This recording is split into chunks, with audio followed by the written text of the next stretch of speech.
English premier লিগে আবারও হোঁচট খেয়েছে ম্যানচেস্টার সিটি। ওয়েস্ট হ্যামের মাঠ থেকে 1-1 গোলে ড্র নিয়ে ফিরেছে গার্দিওলা শিশুরা, আর তাতে পয়েন্ট টেবিলের শীর্ষে অবস্থানটা আরও মজবুত হলো আর্সেনালের। ম্যাচের 71% বল দখলে রেখেছিল সিটিজেনরা। তৈরি হয়েছে অসংখ্য সুযোগ, নিয়েছে 25টা শট, তবে তার মাঝে কাজে লেগেছে মোটে একটা। ম্যাচের 31 মিনিটে এগিয়ে যায় সিটি।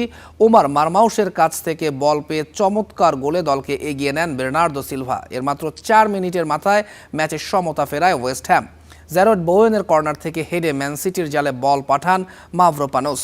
দ্বিতীয়ার্ধে একের পর এক আক্রমণ হানে গার্দিওলার দল, তবে তাতে হয়নি কাজের কাজটা। লা লিগায় সহজ জয় পেয়েছে রিয়াল মাদ্রিদ। ঘরের মাঠে এলচেকে 4-1 গোলে হারিয়েছে তারা। এ জয়ে চিরপ্রতিদ্বন্দ্বী বার্সেলোনার সাথে পয়েন্ট ব্যবধান কমালো লস ব্ল্যাঙ্কোরা। সান্তিয়াগো বার্নাবিউতে প্রথমার্ধের বেশ কিছুটা সময় স্বাগতিকদের আক্রমণ সামলে গেছে এলচে। 39 মিনিটে ডেড লট ভাঙেন রুডিগার। 5 মিনিট পর ব্যবধান দ্বিগুণ করেন ভালভার্দে। ডি বক্সের ঠিক বাইরে থেকে জোরালো শটে লক্ষ্যভেদ করেন তিনি। ম্যাচের 66 মিনিটে ব্যবধান আরও বাড়ান হাউসেন। 85 মিনিটে এলচে ব্যবধান কমালেও শেষ সময়ে আরও 1 গোল হজম করে তারা। ফলে 28 ম্যাচে 21 জয় ও 3 ড্রয়ে 66 পয়েন্ট নিয়ে 2 নম্বরেই থাকলো রিয়াল মাদ্রিদ।